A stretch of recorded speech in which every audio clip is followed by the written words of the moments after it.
He was the Beatle who talked the least. But when it came to this one person, George Harrison's feelings were easy to see. For years, the anger built up, turning into something much darker, something like hate. So, who was it that George Harrison really couldn't stand? Join us as we find out the truth. The making of a fighter. George Harrison's story started in one of the hardest places and times you can imagine. He was born on February 25, 1943, in a tiny house with only 2 bedrooms. At 12 Arnold Grove, Liverpool. He came into the world on a night when the city was being bombed for the 78th night in a row during World War II. Air raid sirens, blackouts, and fear were normal parts of everyday life for his family. Just staying alive was not promised, and George's parents, Harold and Louise, had almost nothing except their will to keep going. Money was really hard to come by in the Harrison home. Harold worked long, exhausting shifts as a bus driver, making only about $3 a week. To save money, he often walked for miles instead of paying for his own bus ride. Louise also took any job she could find, usually cleaning offices at night, making only a few coins for each building she cleaned. Their food money was just 15 shillings for the whole week. That meant very little meat and almost no treats. The Harrison children went to bed hungry more than once. George and his brothers even shared one bed until he was 16. Despite these hard times, the Harrisons were not without love. Louise especially filled their small home with hope. She believed in her children's dreams and gave up things to help them. Later, when George's music needed money, she even sold her own wedding ring to help him get an amplifier. Every penny the family had was stretched tight. But when it came to George's love for music, his parents and siblings always found a way to help. That love first hit George when he was 12 years old. One day in 1955, while riding his bike, he passed a house where Elvis Presley's Heartbreak Hotel was playing through an open window. He stopped right there, amazed. The sound of Elvis's voice and the echo of the guitar lit something inside him that never went away. He went home and told his mother that he needed a guitar more than he needed food. She didn't ignore his words. She understood how serious he was. At age 14, George finally got his first guitar, a cheap Eggman flat top from Frank Hess's music shop. It cost 30 shillings, a big expense for the family. The guitar was hard to play, and George's fingers bled as he tried to learn chords, but he refused to give up. He practiced 6 to 8 hours every day, working until the pain didn't matter anymore. School became less important. His teachers wrote that he seemed to care only about guitars, not math, not history, not much else at all. Music had taken over every part of his mind. Luck soon brought George to Paul McCartney. They met on the number 86 bus to Liverpool when Paul noticed George carrying his guitar. George told him he could play 20 Flight Rock, a hard song at the time. Paul was impressed, and soon after, George tried out for Paul's band, the Quarrymen. In front of John Lennon, he played raunchy perfectly, even though he was just a few months away from turning 15. Lennon thought he was too young, but Paul pushed hard for George. His talent was obvious, and eventually John agreed. George became the youngest member of the group that would one day change the world. George had fought his way out of being poor and into music with pure determination, but the fights ahead inside the band would be even harder. The little brother problem. When George Harrison first joined John Lennon and Paul McCartney, the age difference mattered more than most people realize. John was almost 3 years older than George, and in the late 1950s, that gap felt huge. To John, George was still a kid following them around. He often treated him more like a younger brother than an equal band member. John could be mean and dismissive, brushing off George's ideas before they were even finished. It was clear who the leaders were, and George wasn't one of them. Paul McCartney, though nicer than John, came with his own problems. Paul's need for perfection in the studio became a source of tension. He had strong ideas about how every note should sound, and he often tried to control not just his own parts, but everyone else's too. George, who wanted space to grow as a guitarist and songwriter, found himself constantly corrected, directed, or even told to be quiet. What might have been helpful advice at the start soon became choking. Paul's control left little room for George's creativity to grow. As the Beatles became more successful, this imbalance only got worse. George had songs of his own, but the Lennon-McCartney songwriting team controlled the band's direction. From the very beginning, John and Paul had agreed, without saying it out loud, but both understood that they would be the main songwriters. George could help, but only in small amounts. For most of the Beatles' career, he was limited to 1 or 2 songs per album, no matter how many ideas he brought forward. This wasn't because he didn't have good material. In fact, by the mid-1960s, he had a growing pile of songs, many of which were as strong as or stronger than those written by Johns and Paul. The problem was simply that his voice wasn't valued in the same way. George's first try at songwriting came in 1963 when he was stuck in bed with an illness during a tour stop in Bournemouth. Out of boredom, he decided to see if he could write something of his own. The result was Don't Bother Me, which made it onto the album with the Beatles. While it wasn't a classic, it proved that George had the ability to write songs that fit the band. Still, his progress as a songwriter was slowed by the constant rejections and the feeling that his contributions weren't taken seriously. Every time he tried to push forward, he was reminded that Lennon and McCartney were the ones in charge. Outside the studio, the media added to the frustration. Each Beatle was given a simple label for the public to remember. John was the smarty one. Paul was the cute one. Ringo was the lucky one. And George became the quiet one. It wasn't just a nickname, it was a prison. Reporters and fans saw him as shy, quiet, and even withdrawn, ignoring his humor, his opinions, and his growing skill as a writer. To the world, George Harrison was a background figure, not the creative force he was becoming. Being treated like the younger sibling inside the band and ignored by the media outside, it left George carrying years of anger, and soon that anger would explode. Hamburg and hard lessons. In 1960, when George Harrison was only 17, the Beatles were sent to Hamburg, Germany. At the time they weren't famous, and the trip wasn't glamorous. It was rough, loud, and demanding.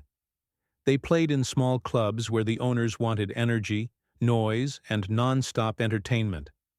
Each night, the Beatles were forced to play 4 up to 8 hours straight with only short breaks in between. The sets went on until the early morning, and the band had to stretch out songs, make up new parts, and keep the crowd interested no matter how tired they were. For George, who was still a teenager, it was a crash course in endurance. The living conditions in Hamburg made the work even harder. The Beatles slept in cramped, dirty spaces, often in the back of the clubs they played in. Their beds were surrounded by noise, smoke, and dirt. Privacy didn't exist, and comfort was out of the question. The Reeperbahn district, where they worked, was full of crime, alcohol, and violence. Club bouncers were tough men, some with dangerous pasts, and fights could break out without warning. George and the others had to learn quickly how to survive in that world. It wasn't just about music.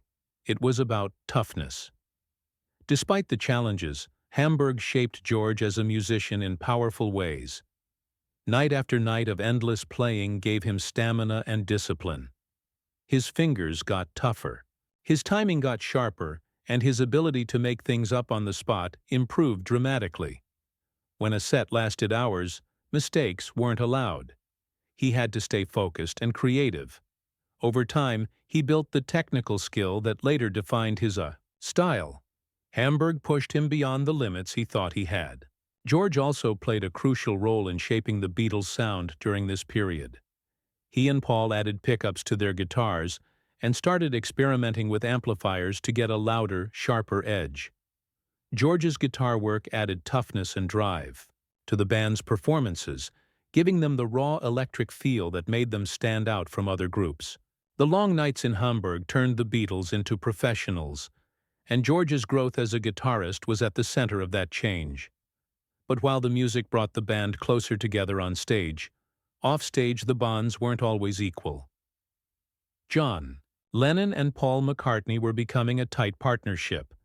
They were writing songs together and strengthening their creative connection. George looked up to them, but he wasn't part of their inner circle. He was younger and less experienced, in their eyes, and was often left out of their decisions. Even though his guitar work carried their shows and gave them their special sound, he still felt like the outsider of the group. Cracks in the Fab Four. By the late 1960s, the Beatles were no longer the tight group that had once taken on the world together. The friendship and excitement of the early years were giving way to constant arguments, especially between George Harrison and Paul McCartney. Their working styles clashed, and George often felt embarrassed in the studio. One of the most famous examples came during the rehearsals for what became the Let It Be film. Cameras caught Paul repeatedly picking apart George's guitar parts. Paul told him how and when to play, correcting him in front of everyone. George stayed calm at first, but the tension was clear. He wanted freedom to express himself as a guitarist, but Paul was determined to control the sound exactly the way he imagined it. That frustration kept building. A similar situation had happened earlier during the recording of Hey Jude. George tried adding guitar riffs after Paul's vocal lines.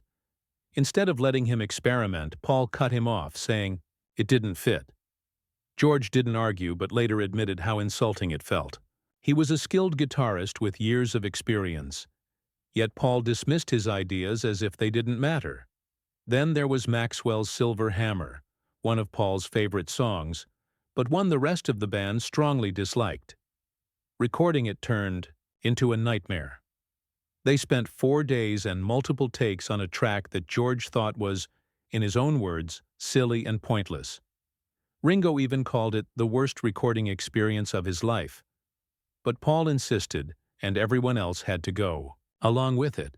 For George, it was another reminder that his opinion carried little weight compared to Paul's.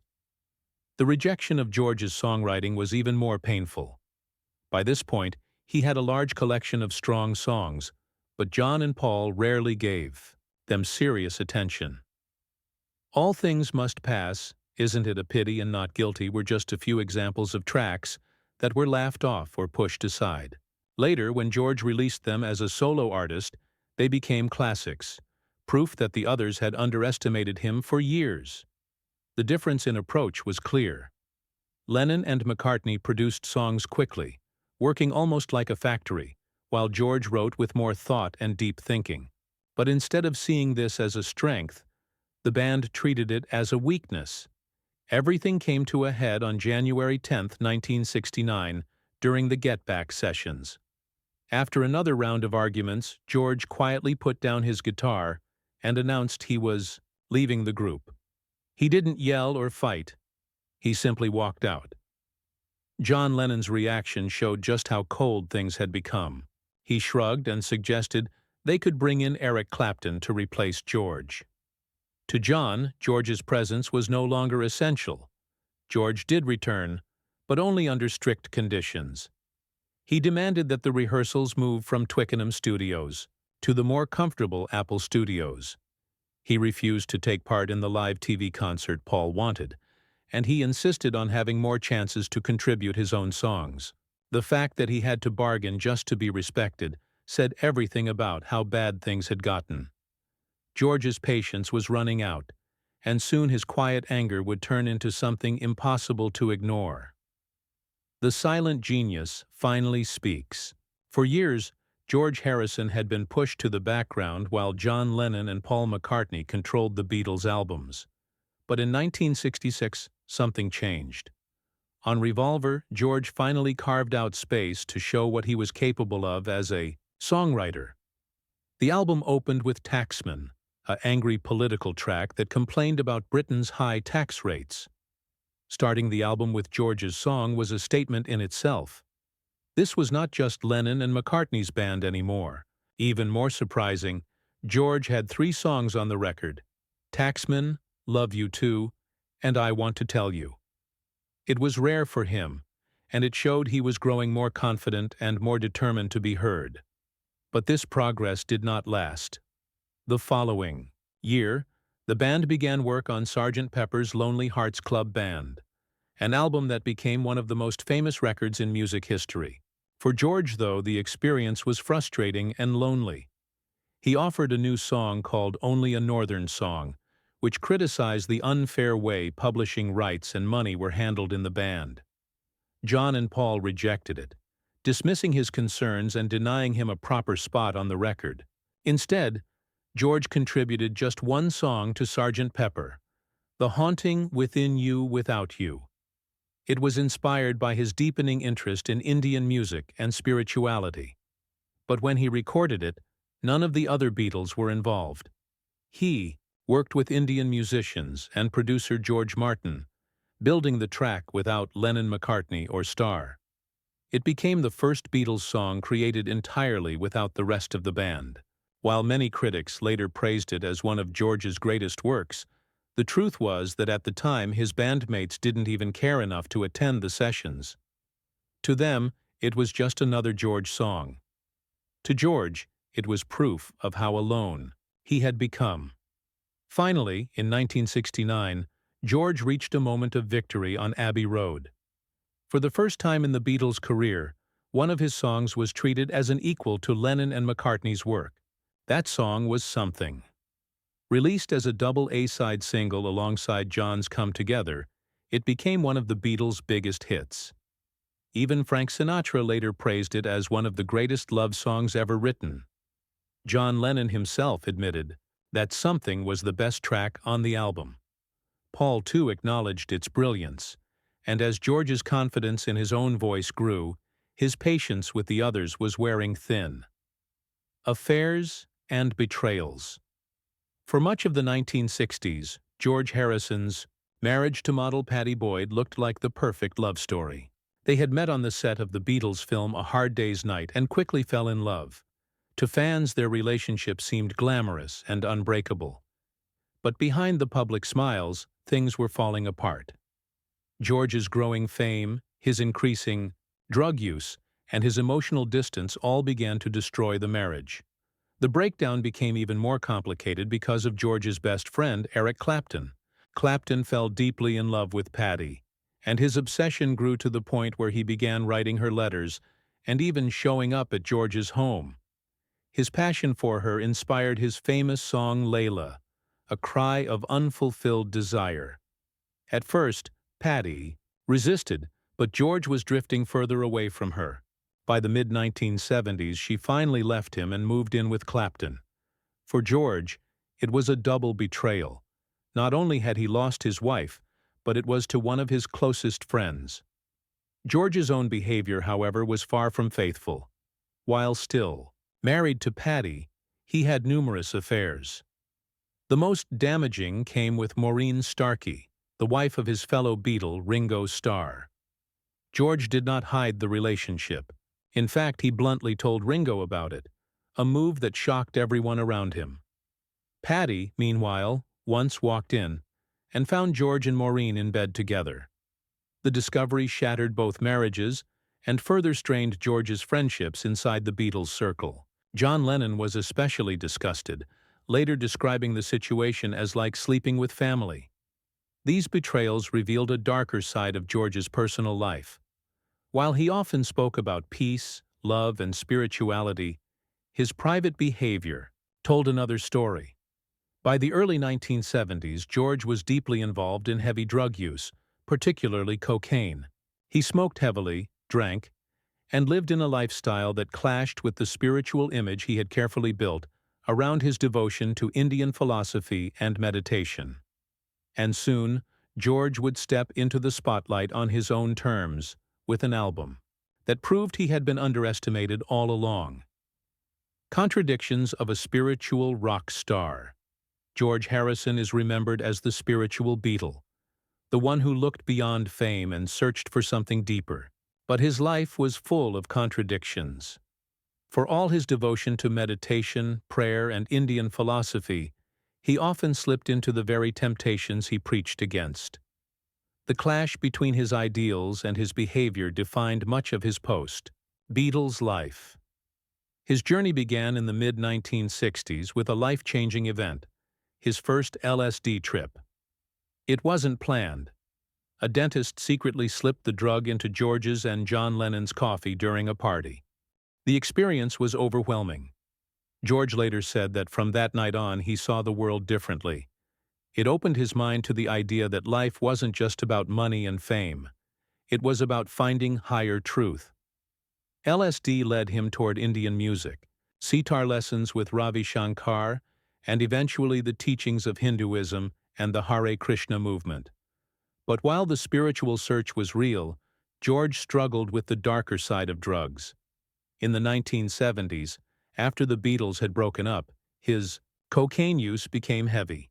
He also chain smoked and drank more than he admitted publicly. His health began to suffer. Yet he kept going. The contradiction was obvious. He was warning others about ego and indulgence while still indulging himself. At one point, he even told Elton John to stay away from cocaine, even though George himself was still hooked. His friends saw it as being fake, though it was also a sign of how torn he was between two versions of himself. Another contradiction came with his relationship to wealth. George often sang about the emptiness of caring too much about money and things. His solo album, Living in the Material World, was a direct statement about how money and fame distracted from spiritual growth.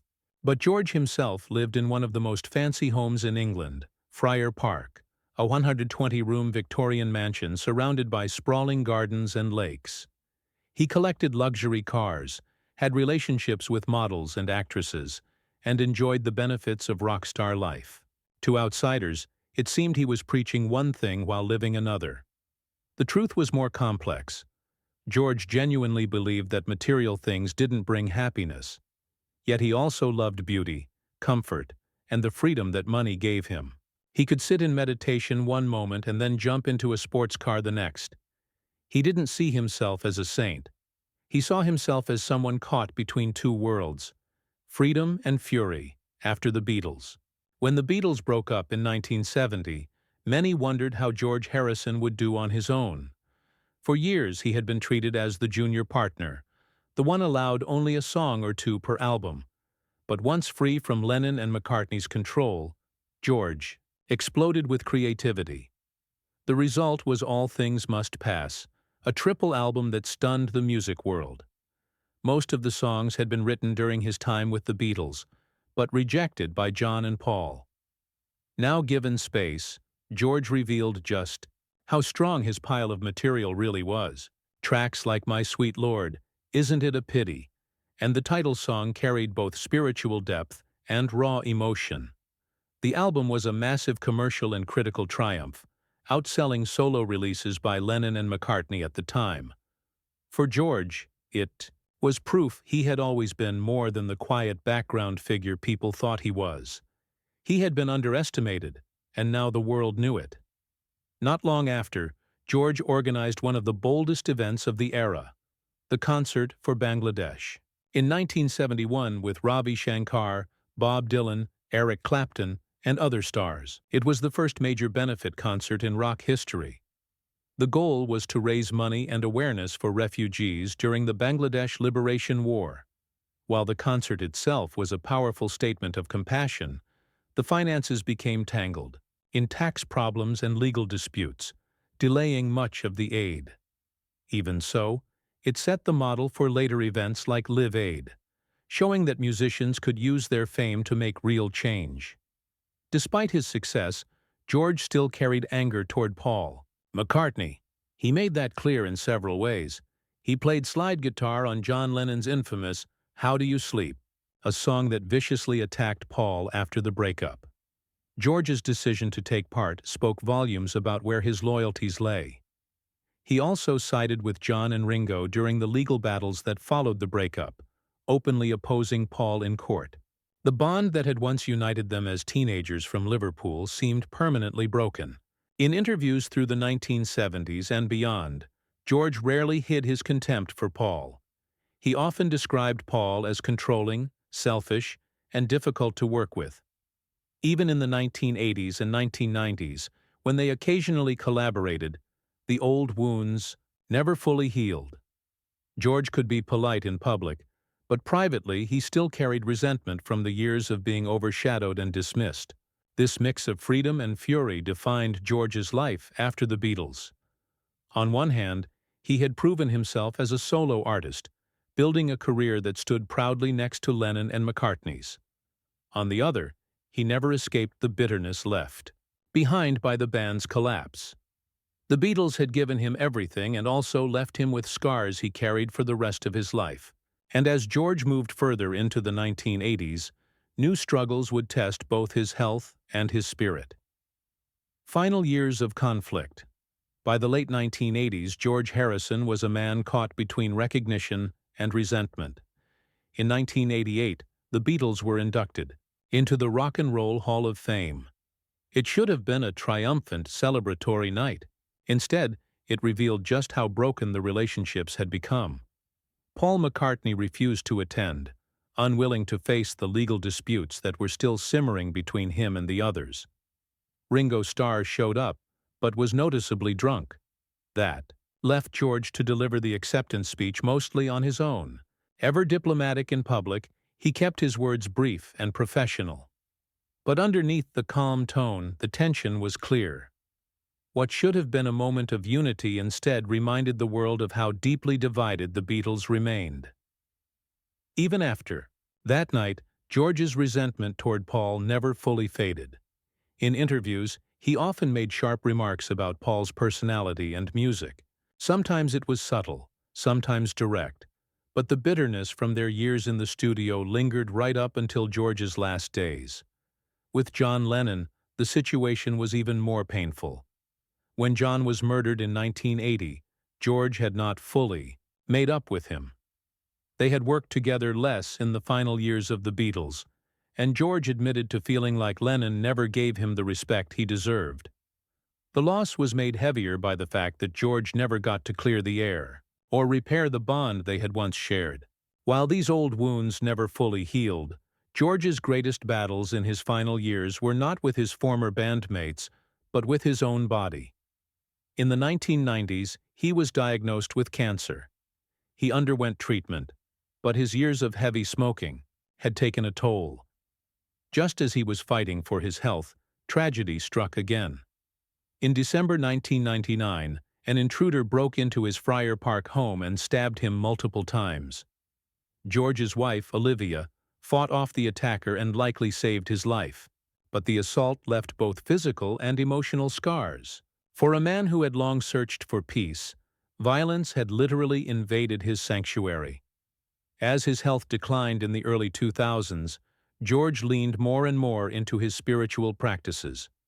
Surrounded by family, friends, and members of the Hare Krishna movement, he spent his final days meditating and chanting. True to his lifelong search, his last recorded words were, "Everything else can wait, but the search for God cannot wait." It was a fitting final message for a man who had spent his life torn between two worlds, the rock star lifestyle filled with wealth, conflict, and indulgence, and the inner journey toward peace and God.